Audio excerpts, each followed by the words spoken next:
The Celtic Unrestricted View is sponsored by AB Entertainment.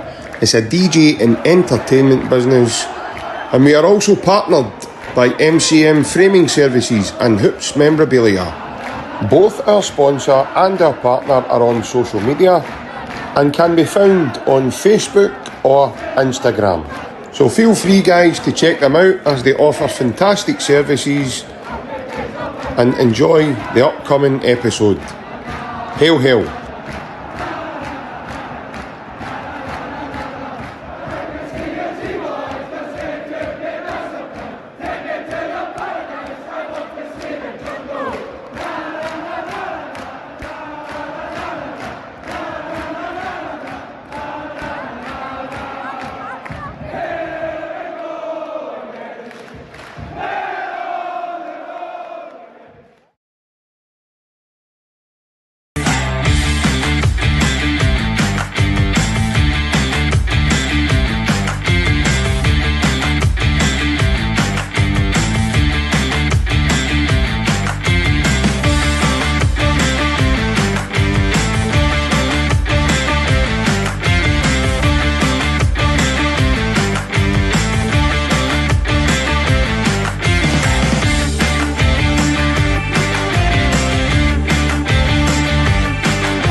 Good evening and welcome back to the Celtic Unrestricted View.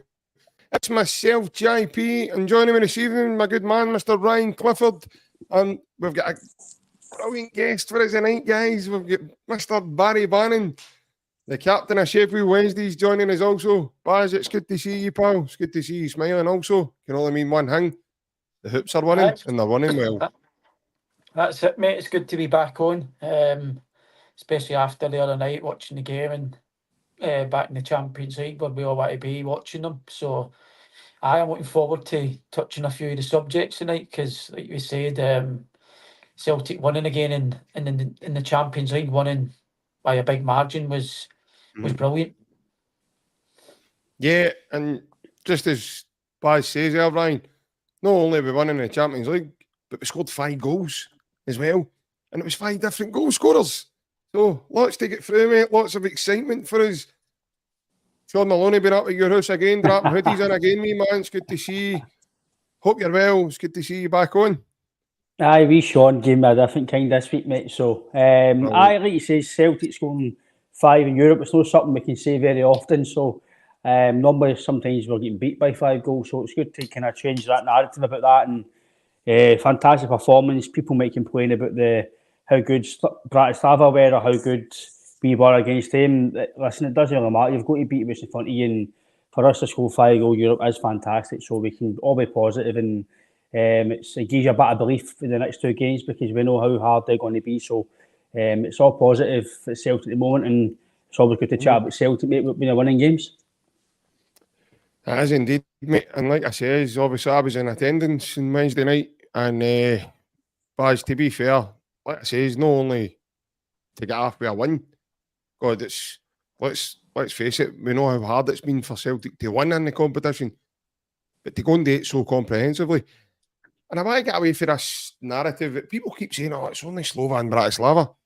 Listen, they've had to get there, and they've had to do it the hard way in terms of qualification, and they've beat teams like Midtjylland on the way through, and they play a lot of games. And even still looking at them and looking at the players, I don't think I'm being disrespectful when I say this. In my opinion, they're probably better than the rest of Scottish football. So again, it was a more tougher test for us because it's all cliche, isn't it? The way people say there's no daddy teams in the Champions League. God, it wasn't that long ago. Celtic were getting labelled one of the daddy teams by boys at the Daily Record and other media sources up here, which I'm pretty sure, as me and you spoke about, Ryan, they'd probably been sitting waiting to publish their wee headline and probably sitting with a text all ready to go. And then they were in for a rude awakening, boys, obviously, with with the way Celtic set up first and foremost, but then the way they've been playing during the season so far, they've carried that in again to Wednesday night. No, listen, it was the perfect night. If you had to write a script out before the game started of how well things could go, that would be it probably. But you touched on Slovan Bratislava weren't great, but you've still got to beat what's in front of you. There's no easy games. You still need to be at the top of your game as a team. And it was a different pressure for Celtic in a Champions League game, I think, in Wednesday night. I can't remember the last time where we probably went into a Champions League game being massive favourites like the other night. I think you go into Champions League games at Celtic Park against teams like Lazio last season where you're thinking, we can win that. But this was like we need to win this if we're going to do anything, because you're not going to get a better chance. So it was a different challenge for them, going in as favourites and strong favourites, but they more than answered everybody's questions. And Wednesday night, I thought they were brilliant the way they started the game. The second half, the way they finished the game, it was brilliant.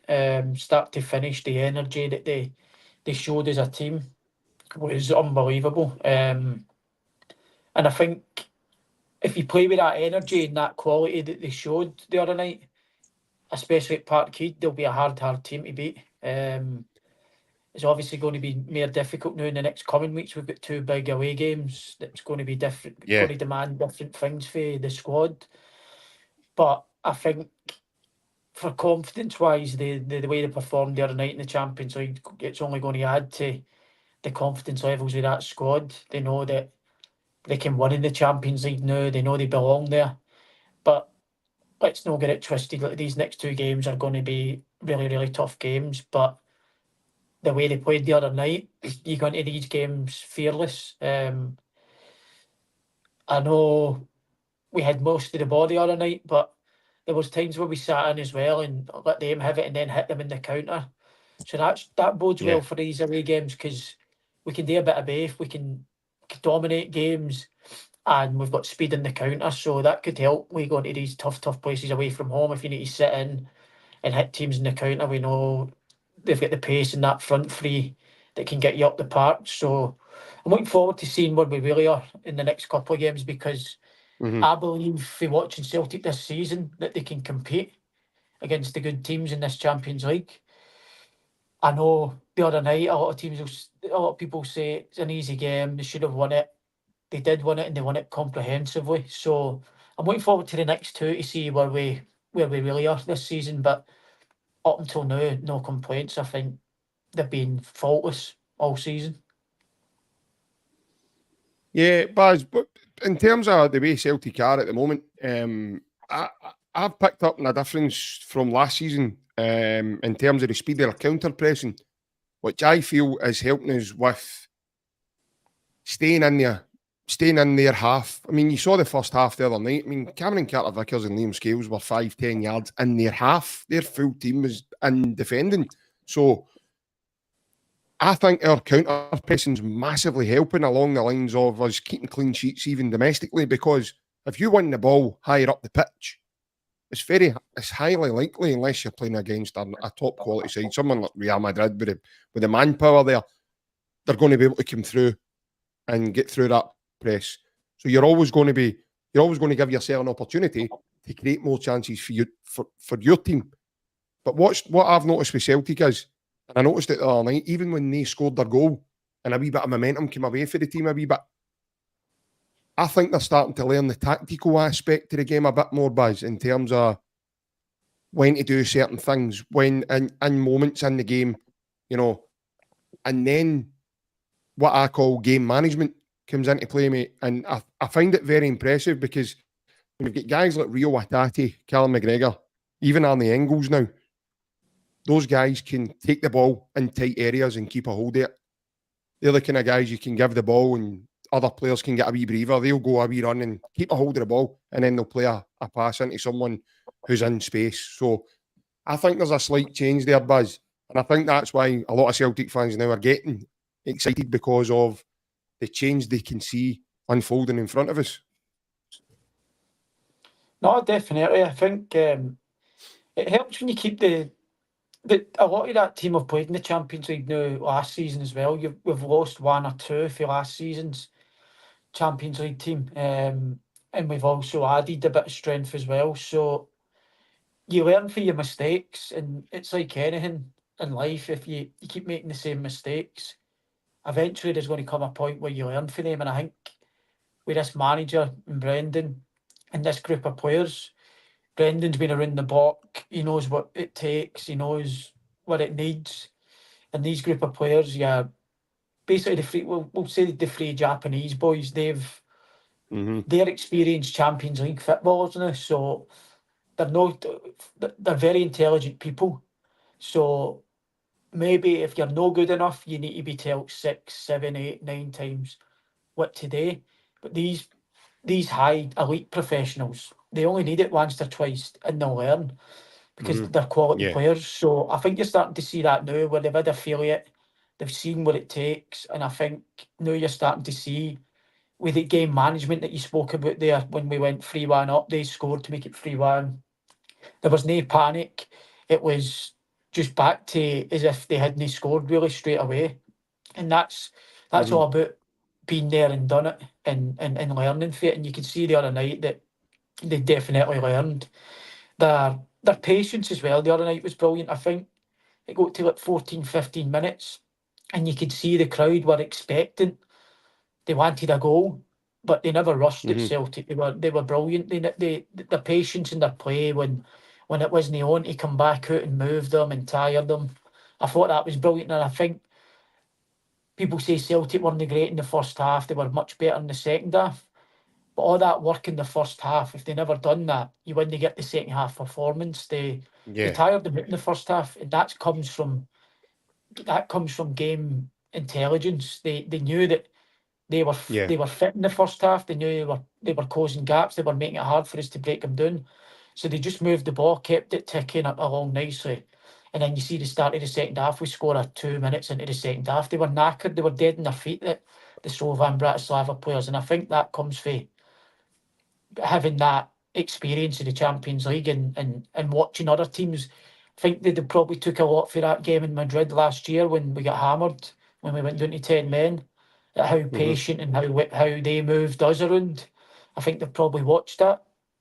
And then they've took bits for that. And I think that's what they done brilliant the other night. They knew at any point they could score, but they never forced it. They never rushed it. They just took their time and kept doing what they were doing, and they knew the goals were going to come. That's amazing, obviously, that insight there for Baz, Ryan, because a lot of Celtic fans, even round about me, were frustrated in the first half at why Celtic weren't trying to go, no gung-ho, but they were trying to attack more. But as Baz says, there was clear strategy there. Obviously, it's a case of this mob are fit, but they know Celtic knew they'll die on their feet if we move them. So we need to move them, and we move the ball quickly, which makes them having to move in different zones and picking up this man and moving over to this man. And a lot of fans don't look at that way. A lot of people won't see it that way. But it's a great insight for Baz there, knowing fine well that he's familiar with that setup. He's familiar with maybe even some of the drills that he was watching the other night for Celtic as well, and in terms of the way they did move that team and obviously manipulate it to how and dictate the way Celtic wanted the play and the tempo to go, mate. I think, especially in European football, JP, it doesn't matter who you're playing against. I don't think you can go gung-ho the way we do in Scotland, because the pace is obviously, it's more intense, and the way other teams obviously play against you, it's quicker.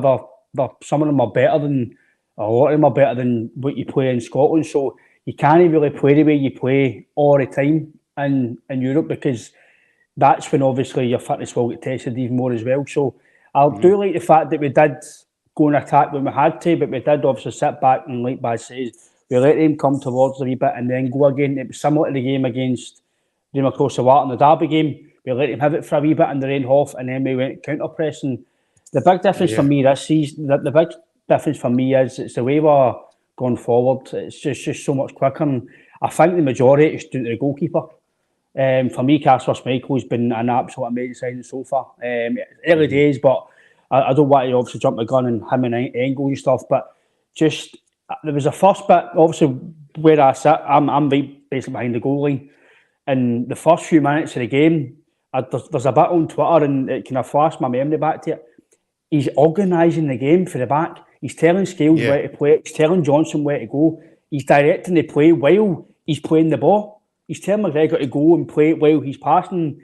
And like Baz talked about there on game intelligence, he's intelligent to know that he can command and demand the game while still playing his game at the highest level. And for me, it's frightening. Now, Joe Hart was amazing for us. He was phenomenal for us. He deserves all the praise in the world. But this guy's a different goalkeeper. He's that level up. You can just tell. Even the Derby game, when the last 2 or 3 minutes, you think a lot of goalkeepers, games finished, they'll just kind of chill.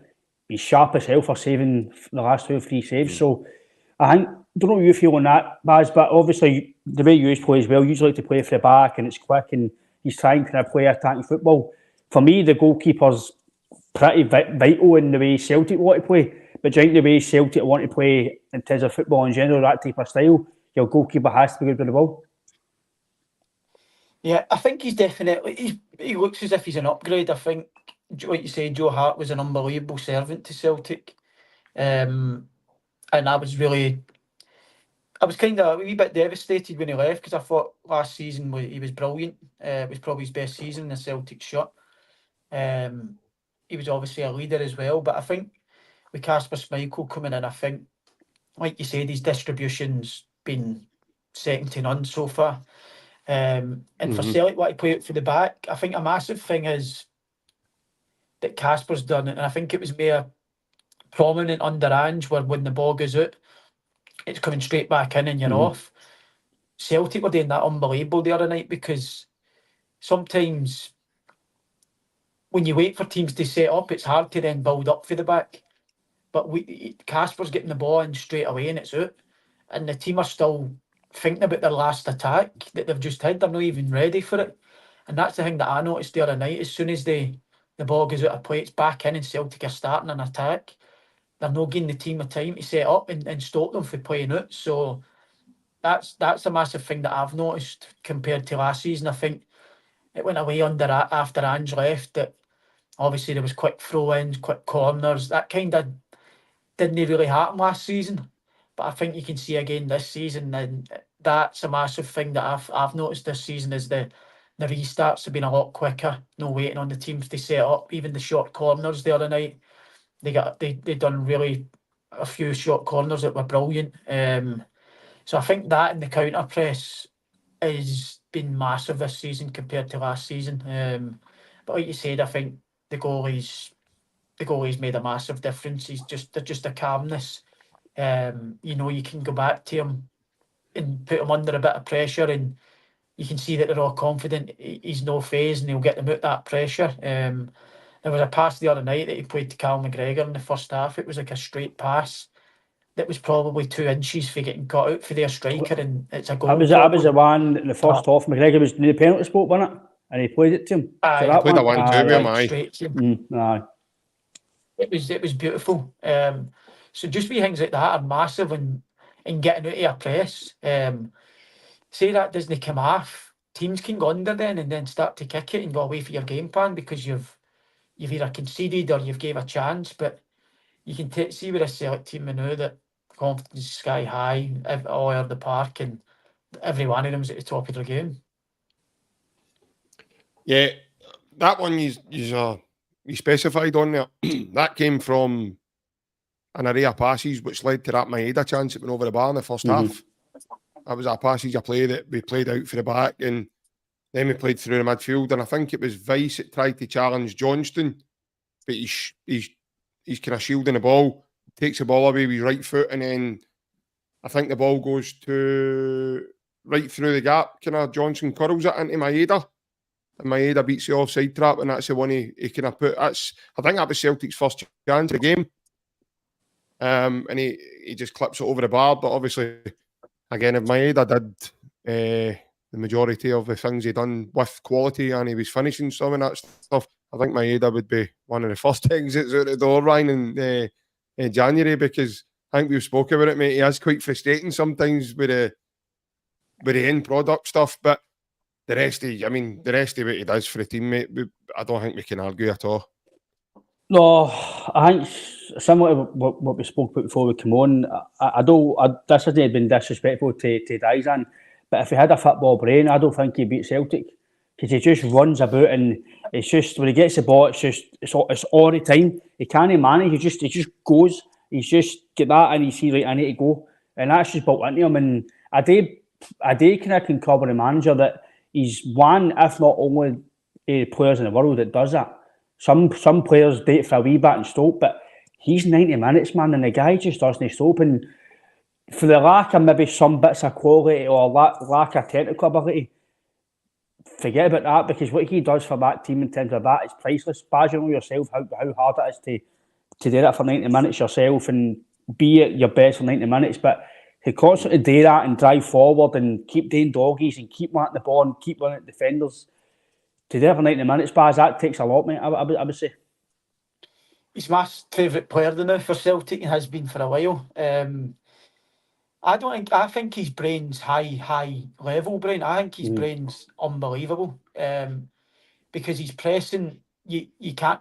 It's not just his pace that's making him a good presser. It's his timing and knowing when to go and knowing when to not to go. His actual football and brain's high level. I think what lets him doing is his technical ability a little bit. Lets him doing in the more key areas, like the cross the other night where Kyogo gets across the front of his guy. He needs to just be put along the flare and he puts it in the air. But that's not down to brain. He sees Kyogo, it's just executing the ball. So his technical side kind of lets him down a wee bit at times. Otherwise, like people are saying, like, he wouldn't be here because everything else he's a manager's dream and he's a defender's nightmare. He doesn't give you a second. But another thing that I've noticed about him in every single big game, he's an 8 or 9 out of 10 for Celtic. Every single big game, whether it be playing against Rangers, whether it's Champions League nights, he's always one of your top 3 best players on the night. And when you've got players like that in the changing room, players like that are hard to come by. Well, a lot of fans get frustrated with him, I know, but they also love him as well.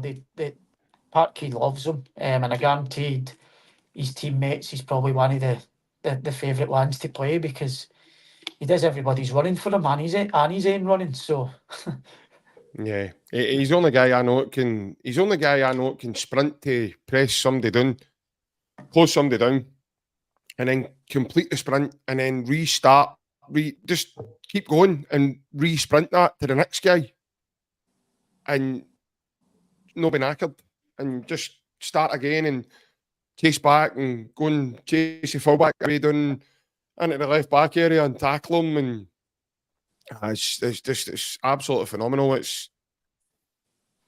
I think he's a massive weapon for Celtic. I really, really do, and I think that's where we're going to get a lot of joy this season, lads, because I think he's going to hurt teams, Ryan, in terms of just his sheer.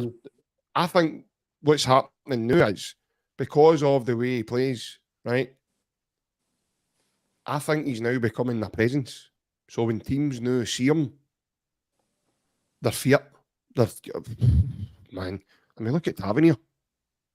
Every time he sees him, he just looks totally deflated. He looks as if he wants out of there. He doesn't look as if he wants to be part of it, knowing that he's chasing him. Every time he gets the ball, he's doing all this and looking all in about him and making sure he's not there. Because he's hurted him that many times. How many goals has Daizen Maeda scored either on the blind side of Tavernier or intercepting the ball for Tavernier? I mean, the one at Ibrox was a perfect example where Tavernier started to clear the ball and it hits off Maeda and goes by Butland and he scores. Then the one at Parkhead there, that's just 2 off the top of my head. I've not actually sat and actually went through it all to see if there's been more, but he's not just done it to him. I mean, other fullbacks have come out and says, like, you know, I want my mammy, going to somebody help me, please, because that's where he puts you. That boy Blackman the other night, he was up against, he was no slouch. I mean, he was no striking violent. The boy had a bit of speed. Every time Maeda get close to him, the boy was moaning, he was shouting at the ref, he was, oh, come on, ref, he's foul. Just shouting for anything at all, like whatever he could get near. And no, I just think, Ryan, I think Maeda is a massive, and I second my Baz says as well, he's slowly but surely becoming one of my favourite players at Celtic now because of what he can actually bring the team and what he does for the team when he's even got the ball. He's the work ethic he does is priceless. If football team, that's priceless. To have a guy like that who's going to chase everything down, and because you're basically defending for the front with him doing that, and it lets Kyogo no days much running because he knows he can do it. And then you've obviously got Kuhn as well, who's got a bit of pace. Obviously, not to the extent with Maeda, but in terms of the away game in Europe, like Baz says, in terms of the big teams like Atlanta and Dortmund away from home, he'll be a weapon in terms of if you're 1-0 up or you're maybe nothing each to the last 10-15 minutes and you might think yourself, right, I should just take a point here, it's a good result. He's somebody you can put into the channel, and then if you've got Big Ida, who if he starts away from home or he's on the park to help see the game out or help enhance the game, they two can work together. He can flick it on, he can take it into the channel, and it's a big weapon. And I think that's probably something that we'll need to manage. It's a game management in away from home and against these two big teams, because we can be positive about that result, Barry, because it was amazing, but we can't be foolish about these next two games because these two teams have got some right near superstars in their team. They're really good, technically gifted players.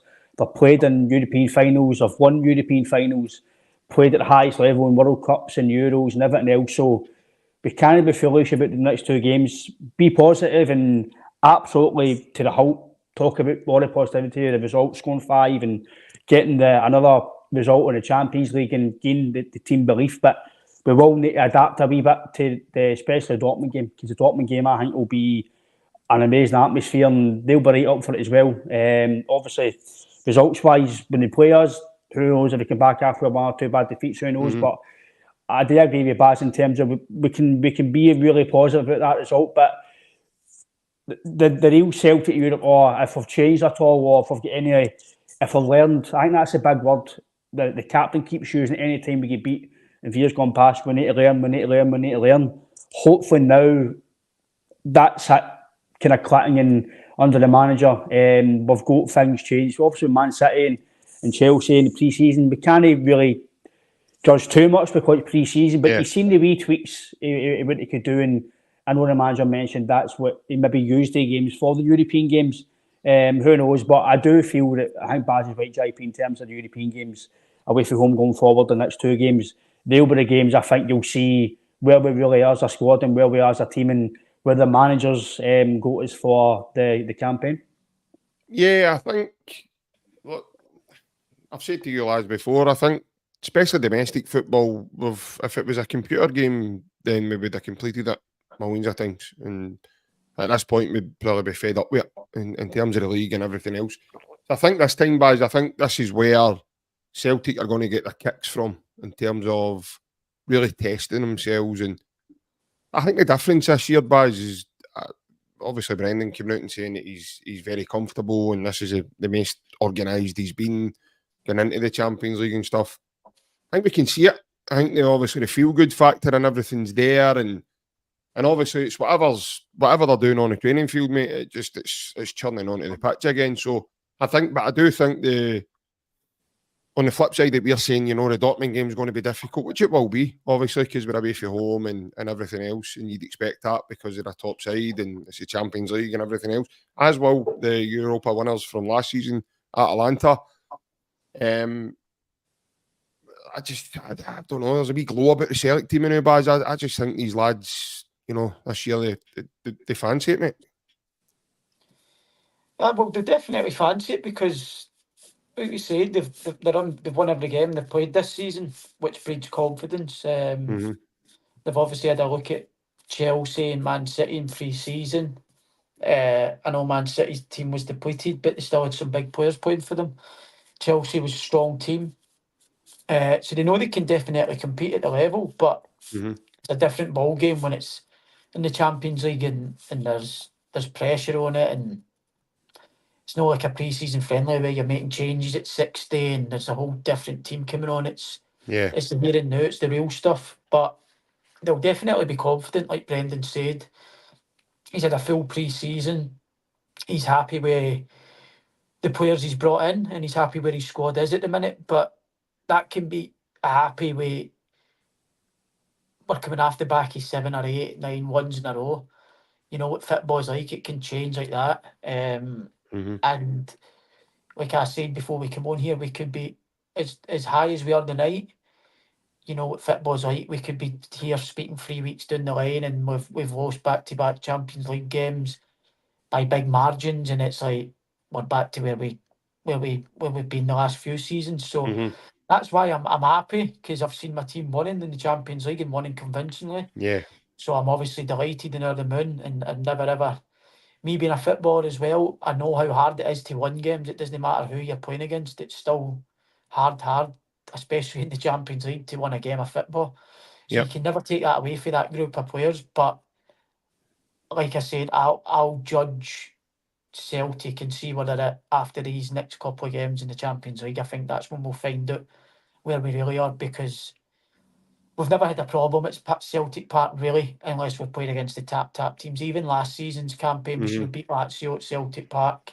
Yeah. We beat, I think we beat, was it Feyenoord, the PSV? Feyenoord. We beat them in the last minute, and we drew with Atletico Madrid, but we played well against Atletico Madrid as well. So the home form against these teams has never been the problem. It's been going away to these teams and trying to get results and stay in the game that we've not really done as up to yet. So that's why I'm interested to see, because I believe right now, looking at this team, that it's a different team. He's had his stamp on it. We've got a better team, probably better than we were last season. So I'm hoping there's a change in the away Champions League games, starting with these two coming up. Baz, do you think the change could be the fact, and this is the way I'm looking at it, because obviously I'm that type of guy, I want to be positive, I don't want to try and be negative all the time, but these games are a one-off. So for me, it's like a final, you know, they're like finals as they come. And it's not like we're going to have to play Dortmund again, which one of them needs to be a must-win, or pick up 1 point there, or do this. So they're one-offs. So do you think that's why Celtic themselves fancy this new format, because of, you know, they could see it maybe, you know, we could nick something here if we really, really, you know, have a go and do it properly? I think the new format's helped massively, because you get to play more teams in and around your level. I think with the seedings and the different pots and playing 2 teams for each pot, I think we were in pot 3 for 6, was it? So we've then playing against pot 2 teams for, so you're getting 6 games against teams who are actually below you in the rankings. So that's going to help us massively. It's a bit like the Nations League, where Scotland qualified for the Euros and stuff like that. That was through the Nations League and playing against teams who are in and around the same place as you in the rankings. So I think that's going to be a massive help. Like, we get Slovan Bratislava at home last night, on Wednesday night, who are, let's be honest, they're below us. They're not as good as us. I think that was the first time they've played in the Champions League, maybe. So it was our first game. We're expected to go and win that. So I think this new format gives us a real good chance, because, like I said, we're playing 6 teams that are below us in the rankings. So that'll help this Celtic team, because with the 3 games and the playing a team home and away, we were unlucky, really. The groups that we've had have been really hard. You get a team for the top pot who it's going to be very hard to beat, and then it's a bit pot luck, really. In pot 2, you could get dealt a major one, or maybe one that's all right. But I think what's helped us is the draw's been favourable, definitely, to Celtic. We said it when it came out, but you still need to go and win these games. It's a Champions League, and there's no easy games. Like I said, there might be games on paper where you're expected to win, but it's not as easy as going out and because you're expected that you're going to go and date, you still need to perform. So I think the new format definitely has helped, but it doesn't mean you're guaranteed to go and win these games and get through easy because you're playing against teams that are below you. It doesn't work that way. You still need to go and put on the performances, but I think it definitely helps with this new format and it could favour us. Yeah, Ryan, I think that's key, Ryan. A lot of people say, it's only Slovan, Bratislava. As Brad says, you can only beat what's put in front of you. But to do it in a way that was so comprehensive and entertaining, because, as I say, years gone past, mate, we've been used to walking away from Celtic Park going, another one, we get turned there, and we've done this, and we've done that. And like we spoke about it during the meeting, we says that the media was probably sitting waiting to, and Celtic get embarrassed again in the Champions League, and all the headlines would have probably been sitting waiting. The Daily Record put one out today. Apparently, Big Postecoglou's getting a bullet before they come and play Rangers in the Europa, and their favourite for the job is Brendan. So it's one of the ones that Celtic are flying. So let's try and get a headline out there to, change the narrative a wee bit up here, but we've seen it that many times, Ryan. Where we just look at stuff like that and we turn a blind eye and bother and just it goes to the side, But I think that's spot on what Baz says as well, with the format and everything that's, listen, Celtic are in a good place at the moment, and especially domestically, we've kind of said it millions of times now, mate, it's going to take something monumental for Celtic not to be in that good place to continue winning, because we are by far the best in this country by... Probably the gap with the Grand Canyon's not big enough to even deal with it, but Europe's a different kettle of fish. But obviously now we made a good start, and then we need to now see how we go now in the up-and-coming games. I don't think Celtic's benchmark now is Rangers or the Scottish. I think Celtic will just continue to do what they're doing, but the benchmark now is to try and make an impact if we can in Europe. I think the days are us worrying about kind of domestic. I know, like Baz says, football can change, cycles do happen. Hopefully this keeps going for a long, long time. But 4 or 5 years down the line, listen, it could turn. Who knows? Football can change for a minute. A game can change in 30 seconds. So we've obviously seen it with the 10 in a row. And then that changed that season. Obviously, we're now back to the way it's been recently. So I do think domestically we can just go and do what we're doing. That'll take care of itself. I think it's a European side that we need to try and make a benchmark, because as much as we won that game there, like I said before the game, the majority of Europe, Celtic Park's amazing, the atmosphere's good and this and that, but the actual team, nobody really fears Celtic still. Like, big teams don't come to Celtic Park now and go, oh, this is going to be a hard game. They can't even come to Celtic Park. The atmosphere and our recent results have not been the best, so getting results like that, if we go away to Atlanta and Dortmund, put up good performances, maybe not win the game, but maybe get a draw, or we don't get embarrassed or humility, we put in a good performance, teams will eventually start taking note. Then you maybe beat Young Boys, you maybe get a good result against Leipzig. Teams start taking note of you again, or maybe they're not the whipping boys anymore, maybe they're coming here to actually try and do something. And that'll be key with the manager as well, because, listen, I know it's maybe early days, but when do you start talking about getting a manager an extension because he's top? I know he's only got 20 months left, roughly. It's not a long time in football. I know he did mention about only being here for 3 years, but if we do at least get to the playoffs and we do qualify, which would be an unbelievable achievement, there's got to be questions for the board. Listen, stay for another season at least. Stay, because the only good thing for me is, JP, I think that if he does stay for 3 years, and that's it, listen, amazing. I think we'll be in a far better place to attract a manager of that ilk than we were maybe 2 or 3 years ago, because of the European exploits, financial gap, how good we're doing in Scotland, the players we've got here, like guys like Engels and stuff like that. I think we'll be in a better place to attract a manager like that. But maybe that's out of turn. Maybe me mentioning this. Maybe it's something that fans. I think it's an ongoing. I think that's an ongoing process, Ryan, because this isn't the first time this has happened. I mean, Brendan's here now in his second spell. I think it's the way the football club operate. I just think he's the fact now that when it seems that he's finally got maybe the players that he wanted. I think we're watching the inside huddle. If anybody's not seen it, I would recommend it. you seen he spoke about obviously in Sky Sports that he basically gave that season to the recruitment team. I'll come in, I'll see what you've got, I'll see what players. I think it's quite obvious now some of the players that he doesn't fancy. Like Yang's not really kicked the ball. Palmaro's had injuries, not really played much. Big O's away. He's let guys go away. Guys aren't even in the squad. Holmes ain't in the European squad. The Roths only kicked the ball out. So he's weeded out guys that he might not think are up to standard. And now he's brought on guys who are. Let's put this to a guy who's in the middle of the dressing room at the moment. Baz, in terms of these guys like Kwon, obviously he's out on loan, like Holm and Yang and Narotsky, fans automatically think these guys aren't playing, so it means they're not good enough. But could it just in turn mean that these guys are maybe at the different end of the scale in terms of they maybe need a bit more development, or they're a bit younger and they're no ready in terms of the experience level that's needed that Rodgers was looking for, especially at this level in the Champions League? Or could it quite be that, you know, like Brian just says there and so bluntly, that, you know, he's seen enough now, and obviously eventually now you'll see these guys being moved out, but surely there's got to be some sort of plan for each individual. No, I think it's hard.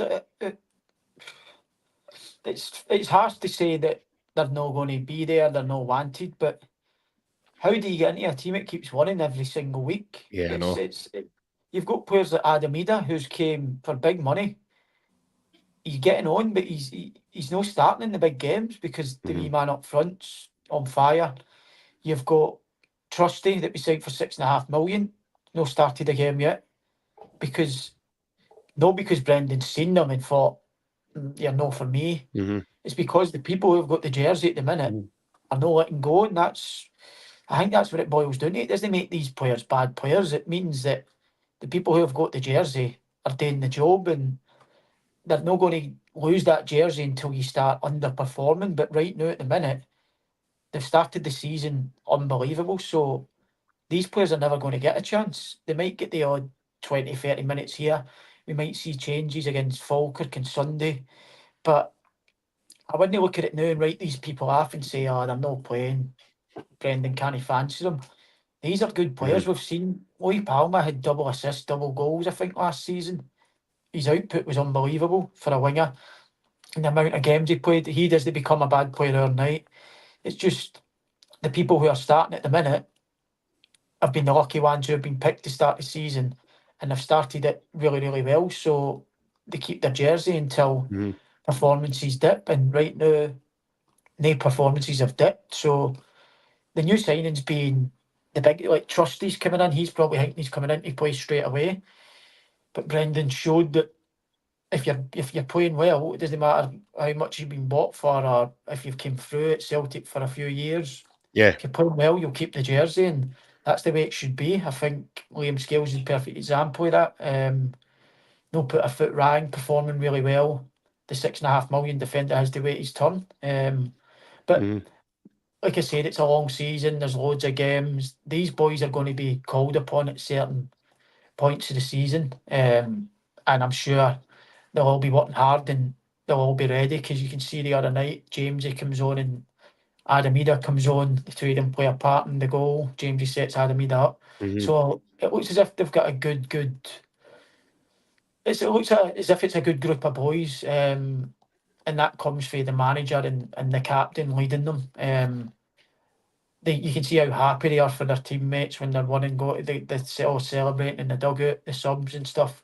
You can see if that's fake or no, and they look as if they're all in it together and they're all happy for each other. So it looks as if they're in a real good place at the minute, and obviously results on the pitch would say they're in a real good place as well. Talking about good groups and group of boys, etc., I've got a wee question from Monty. He's asked me to ask you, Baz. He says, JP, can you ask BB, obviously yourself, Baz, what he thinks of the Luke McCowan signing? Well, obviously we've lost as Scottish. I think you need a certain amount of Scottish homegrown players in the squad. So that being a thing as well, because I think we let David Turnbull went, Mikey Johnson went, obviously this season. We probably needed another Scottish player in, but I think it was all down to performances for his club. Performed really, really well. for Dundee was probably Dundee's best player week in, week out, for the games that I'd seen. So that attracts attention, and obviously with Celtic losing Matt O'Reilly with a week to go, we were after midfielders. I think we lost Matt O'Reilly. Awata went to Birmingham, and Brendan obviously thought he needed a few midfielders in, so he went for one big one being Engels, and he went for one that he probably thought he's probably not the finished article, but I think I could work with him and get him up to the standard of this group. And I've done a bit of homework and spoke to some people that have played with him at Dundee who I know, and they've spoke highly of him. Firstly as a person, and then around the changing room, which Brendan would have probably done his homework on as well. Yeah. And then secondly, as a player, they were like very, very good, especially for the Scottish League.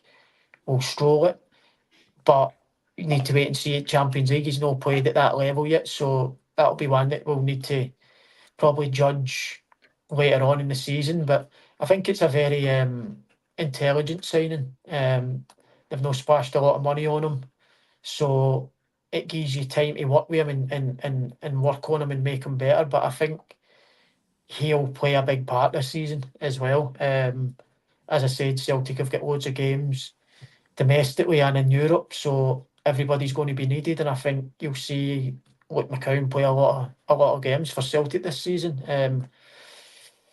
The other side, the other bit that I like about it is you're signing one of your own. He loves Celtic. He's a big Celtic fan, and I always like to see, me being a fan myself, when Celtic sign people who support the club, because it's a special club, and being a fan, you know what it's like. Is you're so patriotic to that team that when you sign players who support them, they're going to go out there and, you know, bare minimum they're going to give it all for that badge. So I think it's a very, very intelligent signing, and one that we'll probably look at the end of the season and think what a signing that was.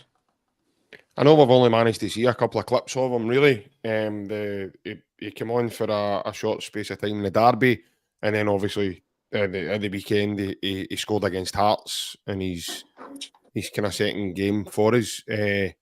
Ryan, we've touched upon Luke McCowan a couple of times in the chat around the signing. I think it's one the majority of us are quite happy with. We know the lad's capable, and for me personally, I don't know about everybody else, but for me personally, anytime I've seen him coming into the team, it's seamless. You know, he doesn't look at a place. He doesn't look as if he's, you know, like Willow Flood in a big jersey again, and his jersey's too big for him, and he just looks as if he's, you know, he's slotted right in, and obviously he knows there's a lot of hard work to do to get himself ready for a big season ahead. It's just unfortunate. I think he's cup tie for the weekend, so he can't play Sunday. So that's unfortunate for him. But yeah, I think everything Baz says there's spot on. He's with no splash to cash. He can come in and play in Scotland, especially. Even starting Scotland, he knows the league. He's played here for a while. He is a massive Celtic fan, like, but it says that gives you an edge as well, because you know what it means if you lose a game or you don't play well. You'll probably take that on yourself. No need to let the fans down, you let yourself down if you don't play well. I think that comes with that. But I think it's a brilliant signing, and I have said to you as well in Big Al that I think he might play more than maybe before when he first signed, just the way that he's been on the bench every time since he signed, and he's got minutes, and I like him. He's tidy, he works very hard, he's good on the ball, he's got a wee bit of that nasty streak about him as well, which you also need in Scotland as well, to battle hard and win games. So the European side, I agree with Baz, that's when we'll maybe see if he's able to step up to that level. Who knows, because he's not played in that calibre kind of situation before. So that'll be when you really see if he can step up to that level. But I don't know if you'll see him a lot in Europe. I think he might be on the bench most of the time, and maybe get 10, 15 minutes here and there.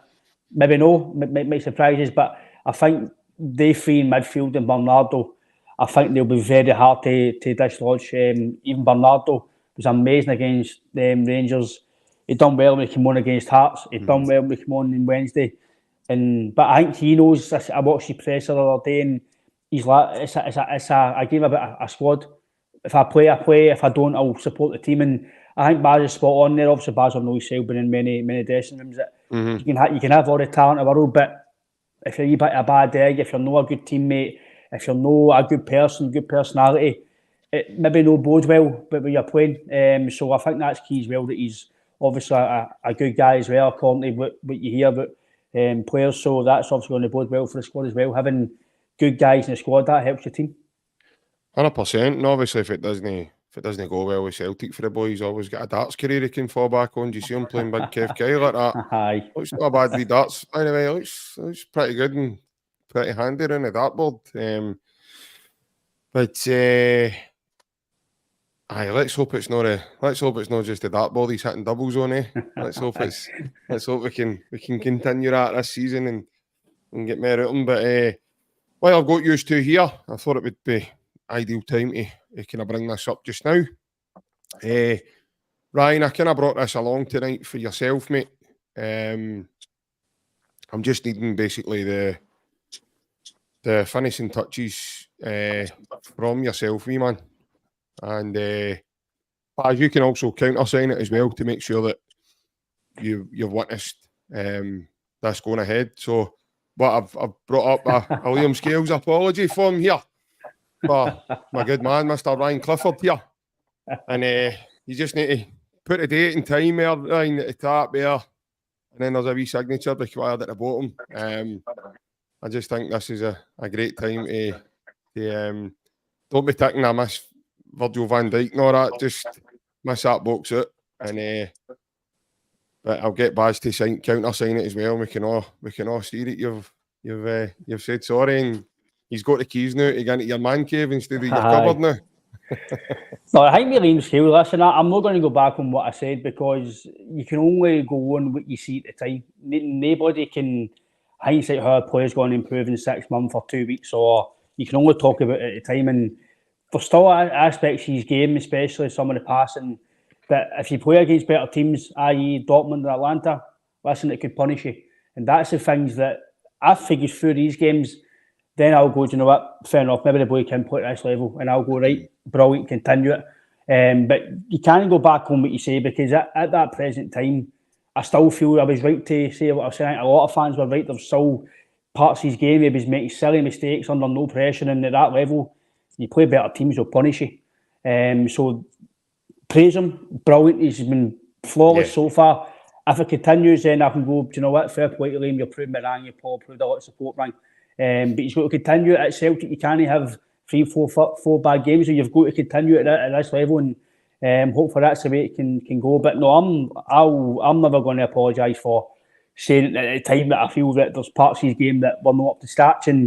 But now you can maybe see a pre-season under his belt, maybe more coaching with the manager, maybe help with Vickers next to him as well. It's helped him, and maybe knowing that they've signed Trusty, you're getting their offside still there as well. So he knows he's got to play well, because if he doesn't, he's out the team. Because I don't think a team at Celtic, the way we want to play, you can't really have passengers. You can't have somebody that's no up to standard, or somebody that's kind of lacking in the team. And I think he knows that now, that every game he plays at this club, he's got to be phenomenal. But listen, if it continues going forward, as he's been, then listen, I'll go, you know what, fair play, hold my hands up. But you can't apologise for saying something at that present time, because nobody can tell what's going to happen in the future. Lindsay was thinking about you all night, mate, when he scored his goal. You weren't the only one, Lindsay. That's the first thought that ran through my head, was what the wee man's face was going to be like. Ryan's doing the other end for that, so I don't know if you've seen it firsthand, but I've seen people saying that. I've seen people saying in comments, I need to apologise. You can't apologise for what you've said at a certain time. I can hold on to say, listen, fair enough, the boy's been brilliant and he's proved me wrong. Apologise, but you can't apologise for what you're feeling at a certain time, because you can only see what you're seeing. You can't change your mind, you know, or forget I said that, he's proved me wrong now. You can only go on what you see. You can go, do you know what, prove me wrong, fair enough, what I said, okay, maybe it was a bit hesitant, but you can't go back on what you say, because at that time, I think I was right, and I still think at the time there's bits of his game that needed to improve, and just because he's had a few good games, no, that's him, he's not going to make that again. Bear in mind, like we've said, he can go to Dortmund. Hold on. He's been more than that. He's been a mainstay in the team now. We can go to Atlanta and Dortmund here, and he could get embarrassed. A few of the boys could. So then, like Baz said, a few weeks' time, we can go, told you. Right? But then he could, on the other hand, He could be amazing, and then he could go, Ryan, told you, I'm actually no bad, and I go, right, fair enough for him. But is that you getting the scapegoat in the new wee man in case it goes tits up? They're going to pin the blame on. I'm not going to apologise for saying something that was probably right at the time. You can't go in the future 6 months' time that I think the boy's going to improve, because at that time you can't say that. But listen, I enjoyed his performance against them across the water. He was brilliant. He was good the other night, and if he continues like that, then I'm listening. I've no qualms about playing, because like Baz says, you can't move somebody a team that's playing well. I folk trusted would be signed to play, but you can't move him out of the team if he's playing well. It's the same with Greg Taylor. I thought the boy for Barcelona was pursuing European football, and you go, son. Turns out he's no. Greg Taylor, apart for the wee mistake he made with the ball for the goal, he was flawless at the full game. So you can't move him out. As much as I might think he's not the best player in the world, the manager's picking the team. The manager's happy with him. So that's the way this team is set now. You can't even move a team. As much as you might not think Kyogo's good or he's good or whatever, they're winning games. And like Paz says, it's very hard to dislodge anybody when you're winning games at the highest level. 100%. Baz, I think in terms of Liam Scales, one of the biggest things for me in the change in him is his physicality. He looks as if he's a wee bit more top heavy in terms of whatever he's doing in the gym or whatever, you know, and it feels like he's just a bit more stronger because of when he's winning headers now, people are bouncing off him. I mean, I watched him put big dessers in his backside. And Desser's a big bit of lad, you know. He's certainly not a shrinking violet. And he done the same with Shankland last Saturday. And Shankland's, well, for what I've heard of people playing in and around about him, he's quite a strong wee guy. You know, he's not he might be smaller in size, but he can certainly hold his own. But in terms of Liam Scales, I just think the work that Brendan Rodgers has obviously done with him and the belief that he's put in him. And then for Liam to grab that jersey, as Ryan says there, and, you know, continue to just churn out wins and performances. And, I mean, that's his second game in a row at Celtic Park. He's played in the Champions League. In both games, he's got man of the match. Again, his confidence must be through the roof. And I think the change is obvious in him in terms of his physicality and obviously his fitness level.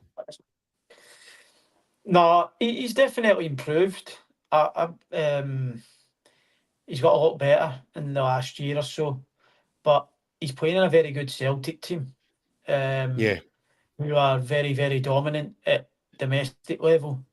So I can get what Ryan's saying. I think you judge him in the Champions League games. No, the other night, he obviously got man of the match, done really well, scored the goal. Didn't have a great deal to do defensively, but everything that he done well. I think you'll find out if he's improved leaps and bounds coming up to these next couple of games where you're going to be asked to defend. You're going to have to be on your A game because people will be making runs in behind you and people will be dribbling at you. So I'm a bit similar to Ryan. I think the same as I spoke about the team, saying I'll judge them after the next 2 away games. I think I'll leave that out for Liam Scales as well. And listen, hopefully, I'd love him to get man of the match in the 2 games as well, because he's another one that's in the same boat as Luke McCowan, Celtic fan, who knows playing for his boyhood team, loves the club. So you want to see these people flourish at the club. So I want him to do really well, but I think at the minute I can get what Ryan's saying, but there's no doubt about it that he has come on leaps and bounds in the last year. Nobody can say any different, because we were surprised that when he came back for Aberdeen that he got in the Celtic team. But now you're finding it hard to leave him out. We've signed Austin Trusty, he's keeping him on the bench, and right now it's rightly so, because the big man's performances have made Brendan do that. But there's going to be tougher tests coming up. He done really well against Rangers.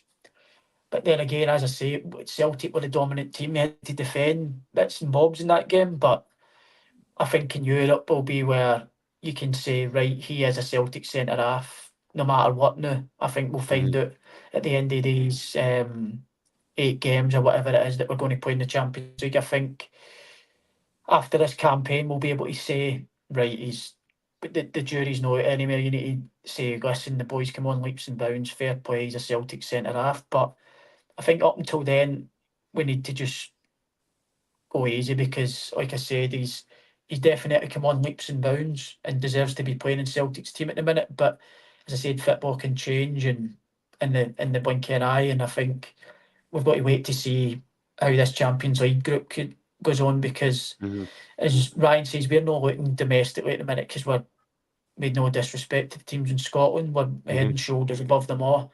It's in Europe where we'll be judged and as a club and individually as players. So we'll wait to see. I know, as a Celtic fan, I didn't think this week, lads, I would have been saying that I am very disappointed. We are sitting second in that Champions League group. How dare Bayern Munich score 9 goals in their first game? Like, they've sacked their manager, haven't they? Bayern Munich? Zagreb. Oh, Zagreb. I thought you were going to say Bayern. Sorry, scored 9 goals and sacked their manager. I thought you were telling me. Right, so Dynamo Zagreb have sacked their manager, have they? Nah, they sacked them. Wow. That's hard to survive, isn't it? I mean, how do you, where do you come back? I know it's a channel where, you know, you've got to look at the levels and everything else, but it's a hard thing to come back for. 9 goals. That's mental. That can't happen. No. But no, I mean, Celtic fan, we're all buzzing, but I was disappointed this week to see Celtic sitting second in that table. I was a wee bit gutted, but can't be tapping them all. I suppose you can't be tapping them all, but we're still in my shout, as Brendan says. If it stops you now, we play Bayern Munich in the final. So it's I loved that. I thought that was brilliant. Listen, I'm a guy for kind of humour, and that's my humour. And there's a wee tears around in my eyes when I was watching Brendan. I don't think a lot of media liked them, but they didn't laugh. No, none of them found that humorous at all. But not only did we win 5-1, but we've got my manager sitting there with the confidence to brag about where we are now in terms of I just thought that was brilliant. And listen, we've got to enjoy it. I know it might not last long, but we've got to enjoy it. So next game up, we're touching on the Falkirk game for Sunday, League Cup, quarter-final, Parkhead, 3 o'clock kick-off, boys, and we play Falkirk. John McGlynn obviously got them playing very, very well. I think they're on an unbeaten, somebody was saying today, they're on an unbeaten run of, is it 45, 46 games? They've not lost a game. That's impressive. That's really impressive, considering, you know, they're down there in the, is it Championship they're in? Yeah. Aye, they're in the Championship now, aren't they? Aye, they came up, didn't they? That's right, they got promoted. Yeah. So what kind of test are you expecting? Are you expecting a lot of changes for Celtic, boys, or are you expecting Celtic to still go quite strong, but maybe not as Wednesday night? No, I think there'll be a good few changes. Being at Celtic Park as well, no disrespect to Falkirk, but it's going to be kind of easier than if you had to go to Falkirk and play away from home. I think Falkirk might be Astro, so it might have been a bit different if it was away from home, but I think it'll be at Celtic. It's at Celtic Park, so I think there'll be quite a few changes. It's been a tough period for the boys. A lot of them think that they've just had a 2-week break because we've all had the 2-week break, the international break, but we've got a lot of internationals who have been away at the other end of the country. So I think this is a perfect time to rest a few of them who have been away and played for their countries and keep. It's also good for the squad morale because the ones who haven't been getting games and start to get their heads down a wee bit, it's a game for them. It lifts them up, keeps you all together as a squad, keeps everybody happy, and then it gives them a chance to go and show what I should be playing here. Do you know what I mean? Like, I know we're winning games and that, but like for instance, Lee Palmer never got on the other night. He may be thinking, I need to go and show that I should be the first sub on next game if I'm not starting and things like that. So I think there'll be quite a few changes. I don't think you'll see 10 or 11, but I think there could be 5, 6 changes. But I still expect the same outcome. As I said, I think that squad at the minute's in an unbelievable place, and I don't think you can make subs in games and you don't see the performance drop off like the other night. You make subs and you go and score another 2 goals. So it just shows you that they're all fighting in the same direction, and everybody's knows what their job is, and when they're called upon, they're there to do it. So I think there'll be quite a few changes. I think it's a perfect time to do it. Refresh the squad, give a few of the boys who have played every minute a rest, and if you need them, they're on the bench to come on. But I think we will change it. It'd have been different if it was away or if it was against a team maybe in our league. But I think this is a perfect chance for Celtic to make a few changes and give a few of the fringe boys minutes and get a bit of confidence into them for the next part of the season. Yeah, Ryan, do you agree with that? Obviously, we've all spoke highly about, we've not seen Alex Vai or Austin Trusty and, boys of that. So do you see Brendan obviously making some changes to the squad and, as Baz says there, freshening it up a wee bit and obviously having a go with that? Yeah, I think you might even see the full back line getting changed. Like Sinisalo coming in, Ralston might play, because I know Arthur Johnson, I've seen somebody took a photo with him in Manchester, so he's maybe getting a weekend off. Did you notice him the other night, by the way? I was actually going to ask you the other night about Alistair Johnson, Ryan, in terms of he was holding his back. I didn't see it, mate. I didn't see it. When he goes over to the touchline, I watched the game back today, right? Just obviously before tonight, and when he gets subbed off and Ralston comes on, he goes over and he says something to Rodgers about his back, and he points to his back. I didn't see it, mate. Maybe something's wrong. I don't know. But I'm guessing if he's in Manchester today, he's been probably given the weekend off because they were training today. So, or maybe he was away seeing a specialist for his back. I don't know. I've not got a clue. Yeah. But I imagine maybe Mirovski or Trusty might play instead of Scales, and because Vickers, like we mentioned, looked a wee bit near the end. Scales just had a few good games as well. Yep. Maybe give him a rest to keep him fresh, or maybe he might keep him to continue that momentum. I think Vai will play. I think he'll be chopping it a bit to play. Obviously, come to Barcelona, he'll know what to sit on the bench, so he'll want to put on a good show as well. So I think Baz is right. You'll probably see a few changes. I think McGregor will still play. I think he'll play, but Engels might not play. I think he'll be him a wee rest. Adrian will probably play. So, but I think you'll see some changes. But like Baz says, you've got to be very confident that you'll go and do the job, especially Celtic Park. But the kind of form been on, you've brought in some of these players for this rotational squad basis to come and obviously playing. But just touch the boy Engels, JP. I know it's very early days, and I don't want to maybe big him up too much, but he looks a real deal. I watched him close at the weekend during the weekend. There was a bit in the second half, and he just trapped the ball down, turned, and he played it. And people might think that's all Ryan White making that a big deal, but Baz will know himself. Baz has played at the top level, played with Scotland. When you do the simple things well, that's what gets you at that level. When you do things simple, it might not look good on the eye, but when you do things simple, maybe I'm not playing football anymore. Maybe let's take a step back in football. I don't want to say it's simple, but you can make it simple. And the good players, i.e. guys like Baz, Engels, guys that play at the top level, they make it look simple because they're very good and they do it very well. And that's why they disrespect the guys that are playing Lowland League or amateur or junior. The reason you're playing there is because you don't do the simple things right all the time. But the boy Engels just does the simple things.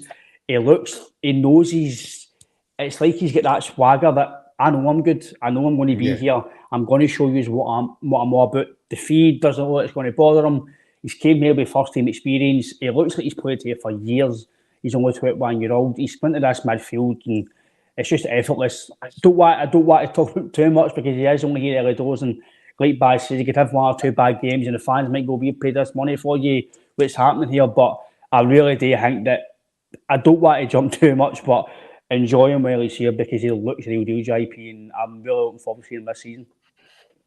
Yeah, obviously I'm with you guys in terms of the Falkirk game coming on Sunday. I think there will be some changes. I don't think he'll make, I don't think he'll do what Martin O'Neill done up at Inverness. Remember that cost us big time? He made 10, 11 changes. I don't think he'll do anything like that, right enough. But yeah, I think you could be right, Ryan, in terms of Sinisalo. And because listen, these lads have seen these nights at Celtic Park and they've seen the derby and they've all sat on the bench and they've watched that and they've like, I want to sample some of this atmosphere. I want to get in about this. I want to get on the ball and let them see what I can do. They'll all be chomping at a bit. I know the big lad Trusty came on, but the game was kind of dead and buried by the time he got on the pitch. I think he played like 2 passes, and yeah, they were completed. So they were decent passes to what he was doing. But again, we never really got to see anything of the big lad. One thing I can say about him, he looks like an absolute unit. He looks like a big lad, and I'm excited to see, you know, in terms of height and physicality, like, he looks like he's going to be able to bring that to the team. But the other lads, like you've mentioned, like Valle, you know, Bernardo again, he's probably, I know, I've played well in the derby and then I've been brought out of the team all of a sudden. It's probably been a slightly harsh on Bernardo. But then you touched on the Engels, and Baz obviously plays in a similar department to yourself, mate. I'll get your thoughts on him in a second. But for me, mate, I just think he's a level above anything that we've had over the last couple of years. And I really do think that he's got everything to his game. You know, like Ryan says, he looks as if he's full of confidence, and he's kind of that attitude of, no, give me the ball and I'll make things happen. I don't care having £11 million pressure, or I've came, you know, this is a lad that's came for the Bundesliga, which is far superior to Scottish football. Far superior in terms of league, the way the teams he was playing against every week. I know he wasn't playing in the best sides in the Bundesliga, but he was a starter every week. And Brendan Rodgers described him as a dead ball specialist. You could see that his deliveries the other night. I mean, I'd have loved to have seen where that free kick with the one that went for the corner that led to the goal. I'd have loved to have seen where that was going, because that looked as if it was travelling. But no, the early signs, obviously, he scored a couple of goals as well, albeit the two of them have been penalties. But again, you've got to step up in these moments and sink them. And he looks as if he's got a wee trick or two about him as well. And physicality, looks as if he's going to bring that to the team, Baz. But what's your early thoughts on the big fella? Because he's got everybody and the Celtic support all chatting and giving their bit about him. No, I've been impressed. Obviously, he's 2 games in now, he's scored 2 penalties, which will help his confidence in settling into the group. He's obviously on set plays, so he's technically must be quite good. But it's early. It's 2 games. I loved Matt O'Reilly. I think he's a bit different to Matt O'Reilly. He's probably more box to box than Matt O'Reilly was. He's all action. I think Matt O'Reilly was technically... It's hard to say, but I think Matt O'Reilly would probably see a pass more and maybe be able to execute it more than Engels. But I don't know yet. The boys played 2 games, you know what I mean? So, but from early signs, I think he gives you more legs than Matt O'Reilly. He gets stuck in probably more than him, but I think goals and assists, I don't know if he'll churn it more than Matt O'Reilly. Listen, we can sit here and say he's better or Matt O'Reilly. We can't say it yet. He's 2 games in, but I loved Matt O'Reilly. I thought he was top level. I know we've signed the Engels for 11.5 million. He's came for Augsburg, but Matt O'Reilly's going to play in the best league in the world now. With one of the best, one of the better teams in that league as well. So, for a reason, he's obviously top level, Matt O'Reilly. And it's easy to turn around and say Engels is better because Matt O'Reilly's left and he could sound better, but we don't know yet. He might turn out. He looks an unbelievable player, and like we were saying earlier about people holding on to the jersey, he must be special because Paolo Bernardo probably was Celtic's best player in the Old Firm. Yeah. And this boy comes in and he starts the next game and straight away. So without, there was no real reason. I don't know what Brendan would have said to Paolo Bernardo, but I couldn't imagine it being an easy conversation. But the young boys come in, Engels, and he's, like I said, he's been brilliant. He was unbelievable at winning the ball back the other night. His energy looks really, really good. He looks as if, like Ryan said, the biggest compliment you can pay him is he looks as if he's been there for years. And the biggest compliment that I've heard other people say as well, I wouldn't say we don't miss Matt O'Reilly, but we would have probably thought we would have missed him a bit more than we have. And I don't think we have missed him, and that's probably the biggest compliment you can give the boy. I know it's only 2 games, so like I said, we could be further denying saying, I wish Matt O'Reilly was back, we miss him. But in these 2 games that young boy's played, we've not missed Matt O'Reilly, and that's a massive, massive compliment because Matt O'Reilly was an unbelievable servant to the club. I think the big thing for sorry, Ryan, just quickly. I think the big thing for Engels right away is obviously he's an unselfish player as well, because like we saw the other night, he likes to keep all the staff involved round about Celtic Park in terms of whacking that security guard in the back of the nut and then roaring the crowd up with it as well. So he likes to keep, he's everybody a touch of the ball, not just his teammates. But no, but I thought that was different class. I mean, but I think that was late in the game as well. Was that no in the 78th minute of the game? And he's chasing that ball and he wins that, and then he does all this with the crowd, and he strikes me as a boy, mate, that's really, really high in confidence, and he knows he can back it up with his ability. I think Baz is right. You can't compare them either, because Matt O'Reilly, when he was here before he left, for me, I thought he was exceptional, and you could see why he's went to Brighton. He's took his game to another level. When Ange was here, it was between him and Aaron Moy. He wasn't a stick on every beat. Aaron Moy came in and done really well, and he's took his gate. Ben's helped him, obviously, and I think now you're starting to see the fruits of the manager. Some of these players have really improved, and maybe myself, I was a wee bit last year thinking, what's going on here?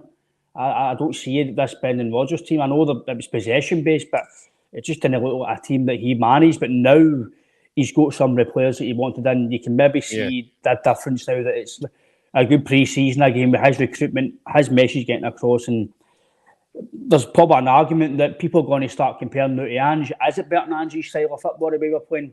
Is it now that you've got to do better in Europe? Once that happens, then do you say, Ange's team's gone now, this is a Celtic team, this is the standard now? And it's hard, you can't really compare. I think you just need to enjoy JP. I've seen fans on social media comparing Ange and Rodgers. Just enjoy what you've got, because what we had with Ange was brilliant. What you've got now, as it stands, is very good, and you just enjoy. But I just think, for me, JP, when I see some of these players like O'Reilly, Engels, Hatate, McGregor, it's when they do the simple things well, that's when you know they're good. It's the simple things, and when you make the good passes very, very well, and that's where you go, this boy's a player. You can just see with Engels, he's got something. It might turn out to be just okay.